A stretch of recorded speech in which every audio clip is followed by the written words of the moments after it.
एक बार फिर पीएम मोदी रात 11 बजे इंस्टाग्राम पे वीडियो डालते हैं और इस बार मैसेज आपके लिए और हमारे लिए भी था। सुनिए। Hi friends. आज तो मन करता है बस आपसे ही बातें करूं। कुछ शरारती बच्चों ने भद्दी भद्दी गालियां बोली। मुझे तो गालियां दी गई, मेरी स्वर्गीय माता को भी गालियां दी गई। सो बेसिकली आपकी तरह मैंने भी इस पूरी स्पीच को ध्यान से सुना। मेरे हिसाब से इस स्पीच से 5 बड़े बड़े मैसेज जो मैंने निकाला। पहला, एब्यूज कभी नॉर्मल नहीं होता। देखिए, डेमोक्रेसी में डिसएग्रीमेंट बिल्कुल होता है। आप प्राइम मिनिस्टर से, चीफ मिनिस्टर से, ऑपोजिशन से, आप मुझसे भी डिसएग्री कर सकते हो, लेकिन डिसएग्रीमेंट और अब्यूज में जमीन आसमान का फर्क होता है। क्वेश्चन करना डेमोक्रेसी की स्ट्रेंथ है, लेकिन गाली देना डेमोक्रेसी की स्ट्रेंथ नहीं है। और जब हम एब्यूज को नॉर्मल बना देते हैं, तब धीरे धीरे सोसाइटी की लैंग्वेज भी वैसे ही बन जाती है।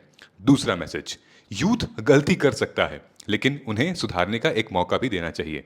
अगर आप पूरी स्पीच ध्यान से सुनेंगे तो एक वर्ड बार बार रिपीट हो रहा है, बच्चे बच्चे। ये बहुत इंटरेस्टिंग चॉइस है। उन्होंने इन लोगों को क्रिमिनल्स नहीं कहा, दुश्मन नहीं कहा, एंटी सोशल नहीं कहा, उन्होंने बच्चे कहा। लेकिन ये ज़रूरी नहीं कि अब कोई एक गलती वो इंसान की परमानेंट आइडेंटिटी बन जाए। कि हर यंग पर्सन डिजर्व करता है कि उसे अपनी गलती को सुधारने का एक मौका दिया जाए, तो सोसाइटी उसे वापस एक्सेप्ट कर सकती है। मैसेज नंबर 3, पनिशमेंट से पहले गाइडेंस। आजकल सोशल मीडिया पर एक ट्रेंड सा बन गया है, किसी ने गलती की तो उसे तुरंत बोलो, अरेस्ट करो, टैग करो, केस करो, उसका करियर ख़त्म करो, एफआईआर करवाओ, ये वो। लेकिन इस स्पीच में एक अलग अप्रोच दिखाई दिया जो पीएम मोदी का था। उन्होंने कहा, कोर्ट के चक्कर लगवाने से या फिर उसको सजा देने से सोसाइटी नहीं बदलेगी। सोसाइटी तब बदलेगी जब हम लोगों को समझाएंगे, जब हम उन्हें सही डायरेक्शन दिखाएंगे। चौथा मैसेज, किसी को माफ करना ये वीकनेस नहीं होती है। और सच बताऊं, माफ करना बहुत आसान नहीं होता, स्पेशली तब जब किसी ने सिर्फ आपको ही नहीं बल्कि आपके माँ को, आपके बाप को, भाई बहन को गालियां दी हों गंदी गंदी।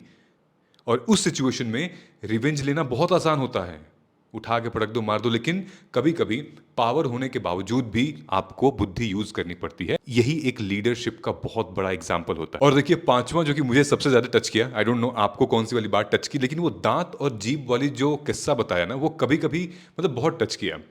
वो कहते हैं ना कि कभी कभी खाना खाते वक्त हमारी जीभ दांतों तले बीच में कट जाती है, खून भी निकल आता है। और इसी एनालॉजी को उन्होंने यूथ पर अप्लाई किया।